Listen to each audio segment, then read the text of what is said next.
اب سوال و جواب کا شروع ہوتا ہے۔ ایک سوال ہے، غور سے سماعت فرمائیں۔ پیری مریدی میں خلیفہ یا مجاز بنانے کی کیا دلیل ہے؟ پیری مریدی میں خلیفہ یا مجاز بنانے کی کیا دلیل ہے؟ اس کی دلیل ہے اجماع امت سے یہ ثابت ہے۔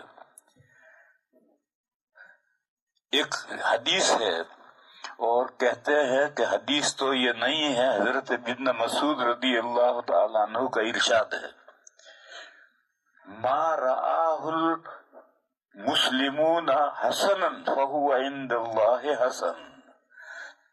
تمام مسلمان جس چیز کو جائز کہیں تو وہ حسن کا اچھا کہیں تو وہ اللہ کے لیے نزدیک حسن ہے۔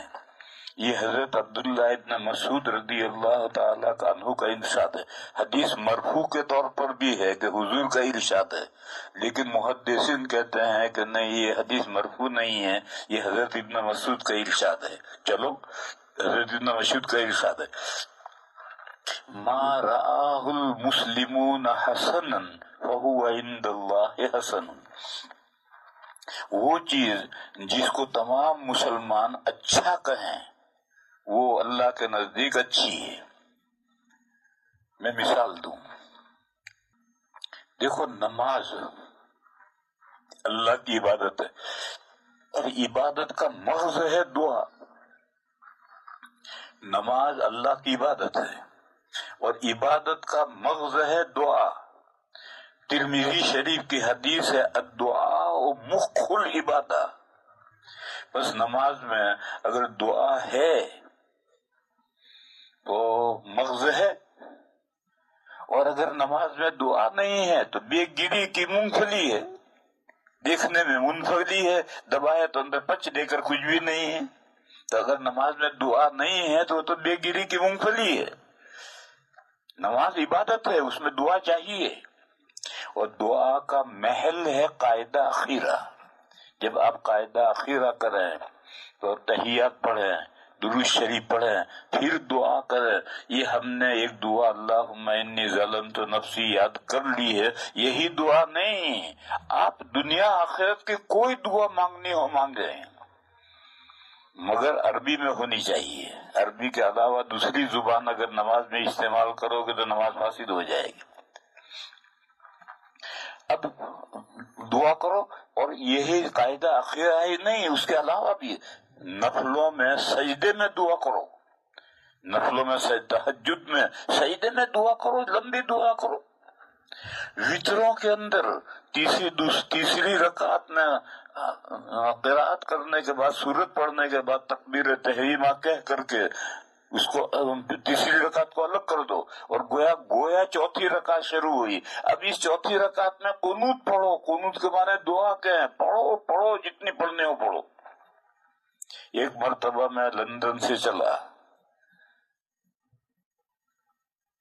ڈرائیور نے کیسٹ لگایا، حرم میں امام صاحب وتر پڑھا رہے تھے، تو انہوں نے وتروں میں قنوت پڑھنا، دعا کرنا شروع کیا، تو لندن سے برمنگھم آیا، تب جا کر وہ دعا پوری ہوئی، پون گھنٹے میں جا کر۔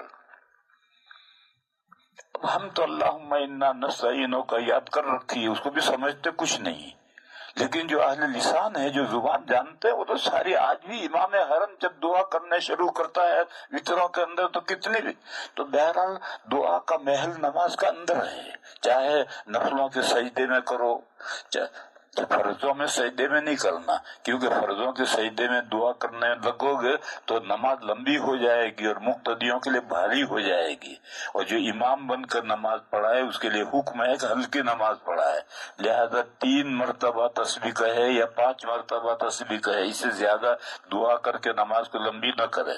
لیکن نفلیں پڑھ رہا ہے، تہجد پڑھ رہا ہے، وہ اس کا اپنی نماز ہے، اس کے سجدے میں جتنی چاہے دعا کرے، اسی طرح سے وتروں میں دعا کرے، اور اصل قاعدے اخیرہ میں تو ہر ایک کو دعا کرنی ہے۔ لیکن اب میرے بھائیوں بتاؤ، جب اسلام عرب سے نکل کر کے عجم میں پہنچا اور ساری دنیا میں اسلام پہنچا. آج ساری دنیا میں مسلمان نماز میں دعا کرنے پر کہاں قادر ہیں؟ اللہم انی ظلمت نفسی ایک یاد کر رکھا ہے ہم نے، وہ بھی ہم نہیں جانتے کہ اس میں کیا ہے. پر جب ہم نہیں جانتے تو یہ ایک ذکر ہوا، دعا نہیں ہوئی. دعا تو اس وقت ہے کہ جب ہم سمجھتے ہوں کہ یہ ہمارے دل کی مقصد اور مراد ہے اور وہ ہم اپنے پروردگار سے مانگ رہے ہیں تو دعا ہے. اور ہم تو سمجھتے کچھ نہیں،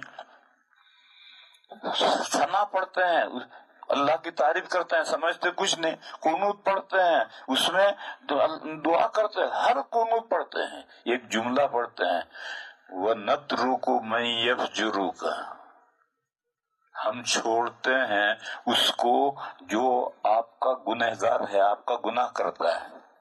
اور اس کا بیٹا داڑھی منڈا ہوا منڈاتا ہے، گھر میں رہتا ہے اور چھوڑتا نہیں ہے، اور روز کہتا ہے وَنَتْرُكُ مَن يَفْجُرُكَ وَنَتْرُكُ مَن يَفْجُرُكَ. وہ سمجھتا کچھ نہیں. اگر سوچتا تو یہ جو گھر میں ڈر منڈا، جو اس کے سامنے بیٹا داڑھی منڈا رہا ہے، حرام کام کر رہا ہے، بیڑی پی رہا ہے، سگریٹ پی رہا ہے، شراب پی رہا ہے، اس کو گھر میں کیسے رہنے دیتا ہے؟ لیکن نہیں، ہم سمجھتے ہی کچھ نہیں کہ ہم نترکو میں ابجرو کہہ رہے ہیں. بہرحال ہم اجمی، اور اب تو اجمی نہیں، عربوں کا حال یہ ہے کہ ان کے جو علماء ہیں وہ تو عربی جانتے ہیں، خوب جانتے ہیں، اور عربی نماز میں صحیح عربی دعا کر سکتے ہیں.